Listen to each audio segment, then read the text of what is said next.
السلام علیکم ورحمۃ اللہ وبرکاتہ۔ محترم ناظرین و سامعین، پچھلے 2 ایپیسوڈ میں ہم اردو ڈائجسٹ کے مضمون کا مطالعہ کر رہے تھے جو حضرت بی بی خدیجہ ام المومنین کے بارے میں ہے، اور یہ شائع ہوا تھا مئی 2016 کی اشاعت میں۔ تو پچھلے ایپیسوڈ میں ہم نے پڑھا کہ کفار مشرکین نے حضور صلی اللہ علیہ وسلم کے اور اسلام کے خلاف ایک معاہدہ آپس میں کیا کہ وہ حضور صلی اللہ علیہ وسلم کو آپس میں مل کر وہ روکیں گے ان کو تبلیغ سے، بلکہ بنو ہاشم کا جو قبیلہ تھا حضور صلی اللہ علیہ وسلم کا خاندان تھا ان کا بائیکاٹ کریں گے جب تک کہ وہ یا تو ان کو روک لیں اس کام سے، تبلیغ کے کام سے، یا پھر ان کو ہمارے حوالے کر دیں یا قتل کر دیں نعوذ باللہ۔ تو یہ اس طرح کا ایک معاہدہ انہوں نے کفار مشرکین نے آپس میں کیا اور اس کو لکھ کر خانہ کعبہ میں کہیں محفوظ کر دیا اور ان کا بائیکاٹ کر دیا۔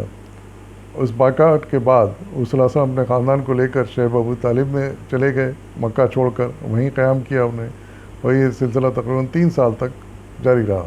لیکن تیسرے سال جب 3 سال تقریباً پورے ہو گئے تو حضور صلی اللہ علیہ وسلم کو اللہ تعالیٰ کی طرف سے یہ خبر ملی کہ وہ معاہدہ ختم ہو گیا ہے،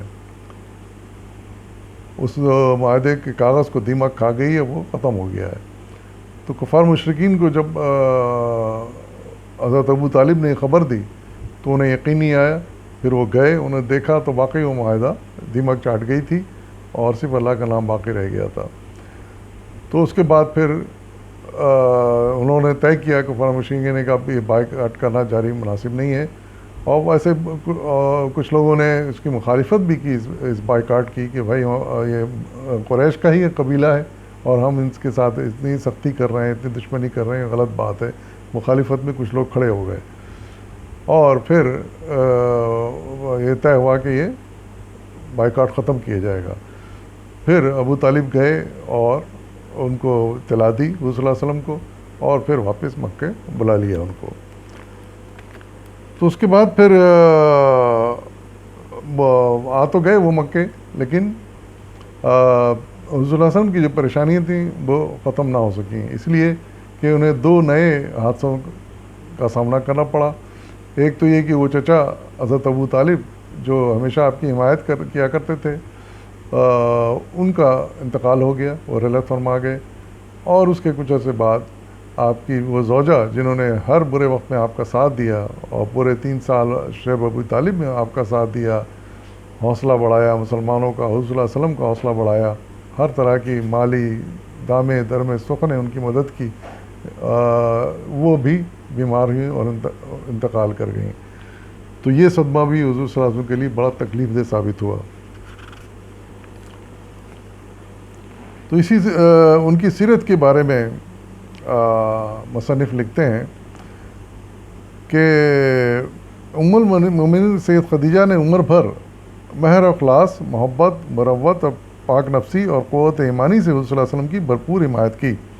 مشکلات و آلام کا جب ہجوم ہوتا تو یہ خدیجہ ہی تھیں جو آپ کو تسلی دیتی رہتیں۔ جب کبھی حضرت کی طبیعت پر اضطراب اور بے چینی کی کیفیت طاری ہوتی تو سیدہ خدیجہ محبت و خلوص میں ڈوبی ہوئی باتوں سے آپ صلی اللہ علیہ وسلم کا غم غلط کرتی رہتیں۔ مرحومہ کی شخصیت آپ کے لیے بہت کچھ تھی۔ سیدہ خدیجہ کی وفات، رفاقت اور قلبی تعلق اہم اور بڑے بڑے معاملات میں آپ کو ثابت قدم رکھتا۔ جب حضور ان کے محبت ایمان کے نور سے چمکتے اور دمکتے چہرے پر نظر ڈالتے تو آپ کا حوصلہ بڑھ جاتا۔ آخرکار اخلاص و وفا کی پیکر اس رفیق حیات نے آپ کو داغ مفارقت دے دیا، یعنی وہ بھی پھر رحلت کر گئیں۔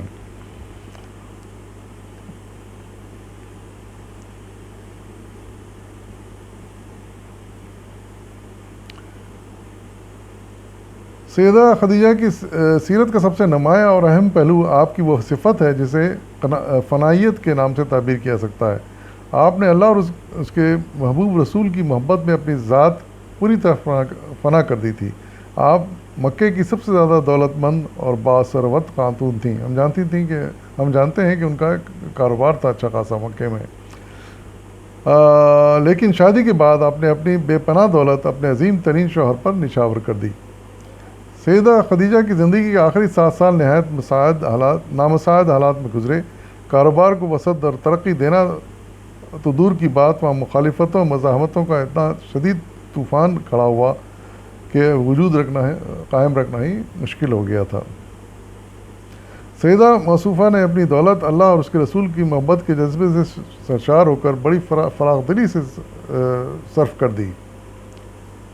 اللہ کا دین قبول کرنے والوں کی اعانت اور نصرت کے لیے سیدہ کے خزانے کے منہ ہر وقت کھلے رہتے. اسی اثار اور فراخ دلی اور ثقافت کا یہ نتیجہ نکلا کہ ان کی وفات کے بعد جب رسول اللہ صلی اللہ علیہ وسلم اہل مکہ کے ضد اور ہٹ درمی سے مایوس ہو کر توحید کے پیغام پہنچانے کے لیے طائف تشریف لے گئے تو آپ نے طویل سفر اپنے خادم زید بن حارثہ کے ساتھ پیدل طے کیا. یعنی پھر آپ کے انتقال کے بعد وہ حالات اتنے خراب ہو گئے تھے کہ اسلام کے پاس سواری نہیں تھی کہ جس پر طائف جاتے. اس سے آپ پیدل آپ نے سفر کیا اور تبلیغ کے لیے مکہ سے طائف تشریف لے گئے تھے. یہ طویل سفر اپنے خادم زید بن حارثہ کے ساتھ پیدل طے کیا. آپ کی اقتصادی حالت اتنی کمزور ہو چکی تھی کہ اس سفر کے لیے آپ کے پاس کوئی سواری نہ تھی. پھر حضرت سیدہ خدیجہ کی عظمت کے بارے میں ایک واقعہ بیان کیا ہے کہ آپ کے خلوص، فنائیت اور فدائیت نے انہیں اللہ کے ہاں محبوبیت اور مقبولیت کے نہایت عرفہ مقام پر فائز کر دیا تھا. امام بخاری نے اپنی کتاب صحیح بخاری میں حضرت ابو ہریرہ کی روایت نقل کی ہے جس کا مضمون درج ذیل ہے. آپ لکھتے ہیں امام بخاری کہ ایک مرتبہ جبرائیل علیہ السلام نبی کریم صلی اللہ علیہ وسلم کی خدمت میں حاضر ہوئے اور کہنے لگے کہ ابھی آپ کے پاس خدیجہ ایک برتن میں کھانے پینے کی چیزیں لے کے آپ کے پاس آئیں گی. آپ ان سے رب العالمین کا سلام کہہ دیجئے اور میرا بھی سلام ان کی خدمت میں پہنچا دیجئے اور انہیں جنت کے ایک ایسے محل کی بشارت بھی دیجئے جو خالص مروارید سے تیار کیا ہوا ہوگا اور اس میں کسی قسم کا رنج و علم نہ ہوگا.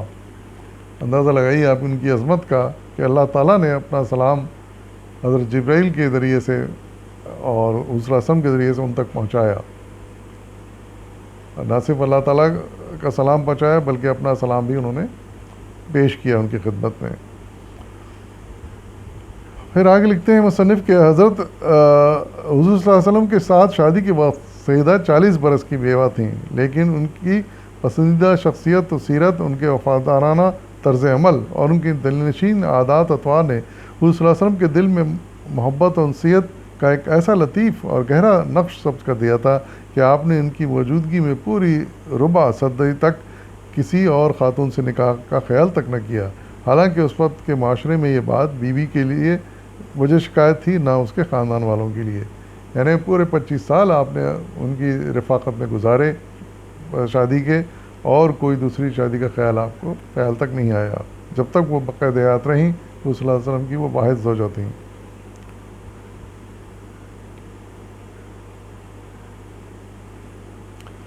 پھر ایک واقعہ حضرت عائشہ کا ذکر کیا ہے کہ حضرت عائشہ نے کسی وقت حضور صلی اللہ علیہ وسلم سے حضور صلی اللہ علیہ وسلم ان کے حضرت خدیجہ کی بڑی تعریف کر رہے تھے حضرت عائشہ کے سامنے. تو حضرت عائشہ نے ایک جملہ کہا، یا رسول اللہ، وہ ایک بڑھیا اور بیوہ خاتون تھیں، اللہ نے ان کے بعد ان سے بہتر بیویاں آپ کو عطا فرما دی ہیں. اس طرح کا ایک جملہ انہوں نے کہا جو ان کی مخالفت میں تھا. تو یہ سن کر حضور کا چہرہ مبارک غصے سے سرخ ہو گیا. آپ نے فرمایا، اللہ کی قسم، مجھے خدیجہ سے اچھی بیوی نہیں ملی. وہ ایمان لائیں جب سب لوگ کافر تھے، انہوں نے میری تصدیق کی جب سب لوگوں نے مجھے جھٹلایا، انہوں نے اپنا زر و مال مجھ پر قربان کیا جب دوسروں نے مجھے محروم رکھا. اللہ نے ان کے بطن سے مجھے اولاد بھی دی. یعنی اس کے جواب میں، حضرت عائشہ کے جملے کے جواب میں حضور صلی اللہ علیہ وسلم نے حضرت خدیجہ کی صفات بیان کر دیں جو ان کے عظمت کا مظہر تھیں. حضرت عائشہ فرماتی ہیں کہ حضور کی کیفیت دیکھ کر میں ڈر گئی اور عرض کیا یا رسول اللہ آئندہ میں خدیجہ کے متعلق کبھی ایسی بات نہیں کہوں گی۔ حضور صلی اللہ علیہ وسلم کا جو غصہ تھا وہ دیکھ کر آپ ڈر گئیں، اور انہیں پتہ چل گیا کہ کس قدر احترام آپ کے دل میں ہے مرحومہ کے بارے میں، تو انہوں نے پھر وعدہ کیا کہ وہ آئندہ کبھی ان کے خلاف ایسی کوئی بات نہیں کہیں گی۔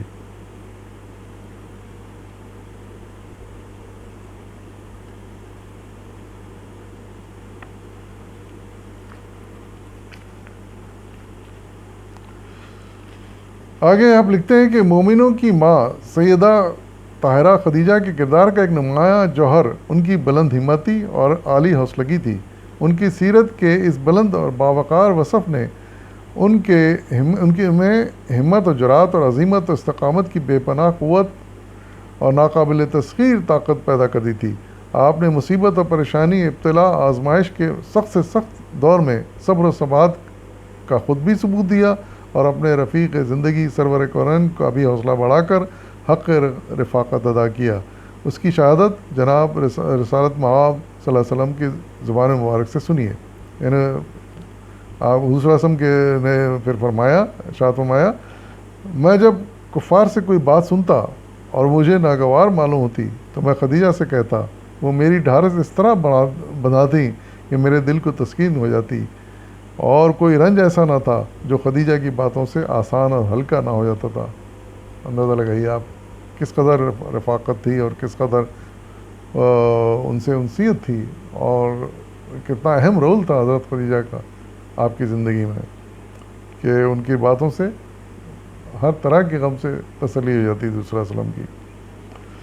سیدہ خدیجہ کا سب سے بڑا کمال یہ تھا کہ ان کی قوتیں اور صلاحیتیں ان کے عادات و اطوار میں حد درجہ اعتدال اور حسین توازن اپنے درجہ کمال تک پہنچا ہوا تھا۔ انہوں نے اپنی اولاد کی پرورش اور تربیت اس حکیمانہ فراست و تدبر سے کی کہ وہ پوری امت کی بیٹیوں کی طرف سے خراج عقیدت اور سلام ارادت کے مستحق بن گئیں۔ ان کی عظمت اس وجہ سے بھی بڑھ گئی کہ انہوں نے اپنی اولاد کی شاندار تربیت کی تھی، اور وہ اولاد بھی پھر عظیم بن کر تاریخ میں آئی، ان کا ذکر آیا ہے۔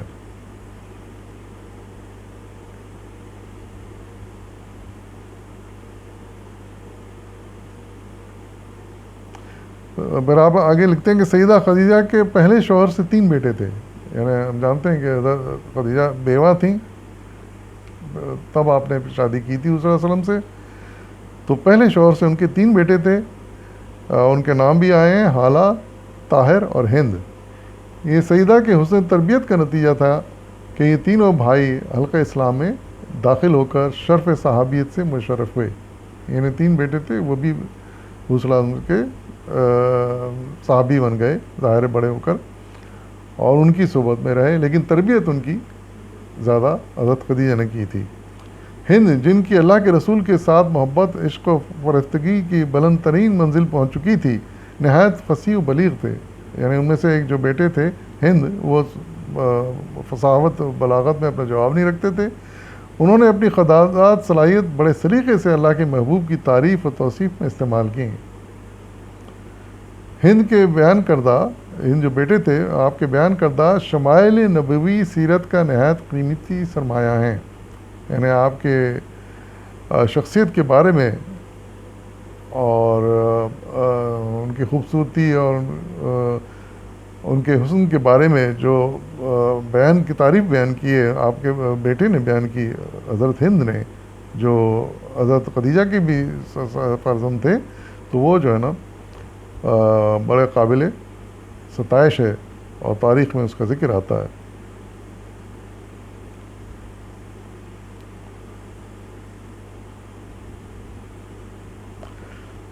پھر لکھتے ہیں آپ کہ سیدہ خدیجہ کے بطن سے رسول اللہ صلی اللہ علیہ وسلم کی اولاد میں 2 بیٹے اور 4 بیٹیاں تھیں، جن کے نام درج ذیل ہیں۔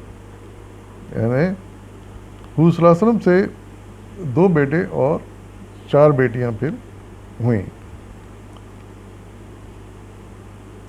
اس سلسلے میں قرآن مجید کا بیان درج ذیل ہے، اے نبی اپنے بیویوں، بیٹیوں اور مومنوں کی عورتوں سے کہو، سورہ احزاب آیت نمبر 59۔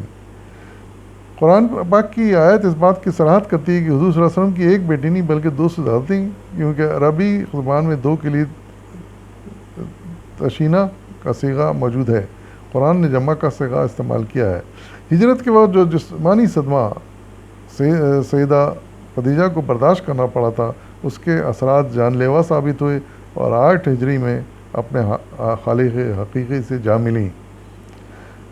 حضرت انس بن مالک کی روایت ہے کہ جس وقت سیدہ خدیجہ کی میت قبر میں اتاری جا رہی تھی تو صلی اللہ علیہ وسلم قبر کے پاس تشریف فرما تھے اور آپ کی آنکھوں سے سیل اشک رواں تھا۔